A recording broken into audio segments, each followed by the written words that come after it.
Saudara dan saudari terkasih, Injil kita pada hari ini diambil dari Injil Matius bab 17 ayat 10 sampai 13.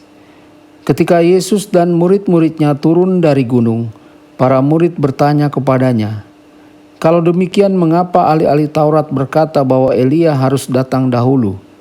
Jawab Yesus, "Memang Elia akan datang dan memulihkan segala sesuatu. Dan aku berkata kepadamu, Elia sudah datang, tetapi orang tidak mengenal dia dan memperlakukannya menurut kehendak mereka. Demikian juga Anak Manusia akan menderita oleh mereka." Pada waktu itu mengertilah murid-murid Yesus bahwa ia berbicara tentang Yohanes Pembaptis. Demikianlah sabda Tuhan. Terpujilah Kristus.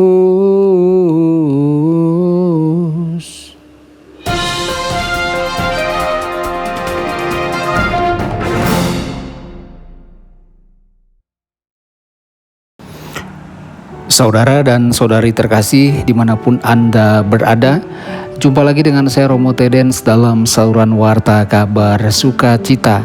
Semoga Anda semua dimanapun berada tetap dalam keadaan sehat dan senantiasa bahagia. Sekali lagi Injil hari ini menyebut Yohanes Pembaptis sebagai orang yang berperan untuk mempersiapkan diri kita bagi Yesus yang akan datang. Melalui Nabi Maleaki, harapan orang-orang Yahudi akan kembalinya Elia yang akan mempersiapkan jalan bagi Mesias yang dijanjikan telah tumbuh. Tapi mereka datang untuk melihat dia sebagai sosok kekuatan besar, seseorang yang akan membersihkan manusia.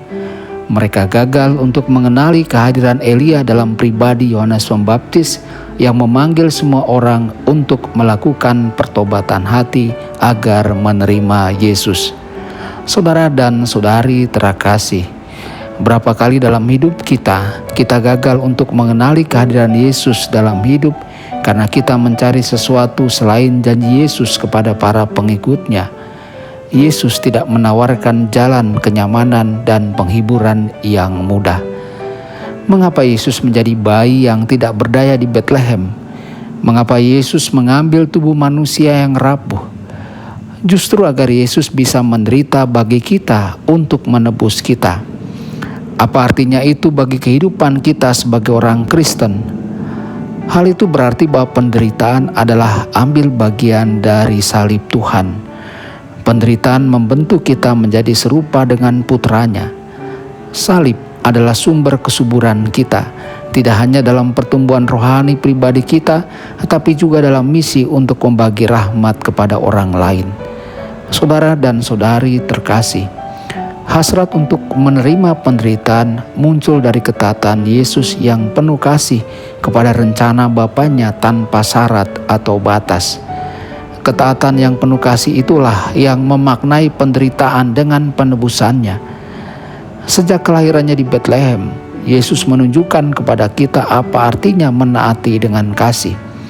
Betlehem adalah sekolah ketaatan. Di Betlehem, Yesus mengajarkan kepada kita bahwa hanya ketaatan yang penuh kasih yang membebaskan. Hanya ketaatan yang penuh kasih yang menebus dan menguduskan. Hanya ketaatan yang penuh kasih yang memperkaya. Mencintai ketaatan akan menyelamatkan. Mencintai ketaatan membebaskan kita dari dosa. Mencintai ketaatan menyenangkan Tuhan. Saudara dan saudari terkasih, marilah kita rangkul salib ketaatan dalam situasi menantang kehidupan kita sehari-hari. Dalam pencobaan yang dibawa oleh tahun-tahun yang telah berlalu. Dalam kesedihan yang menimpa kita ketika Tuhan memanggil orang-orang yang kita kasih kembali kepadanya. Ketaatan yang penuh kasih adalah jalan menuju kekudusan dan jalan menuju rumah Bapa. Terima kasih Tuhan karena memberi kami sekolah ketaatan yang penuh kasih di Betlehem sepanjang hidupmu dan dalam kematianmu di kayu salib. Bantulah kami untuk menerima penderitaan yang seperti Engkau lakukan. Tuhan Yesus memberkati dan menyertai Anda semua. Sabda Allah adalah kebenaran, Sabda Allah adalah kehidupan. Mari kita mencintainya, mari kita menghayatinya. Ya Tuhan yang ku muliakan, sabdamu angkat resahku.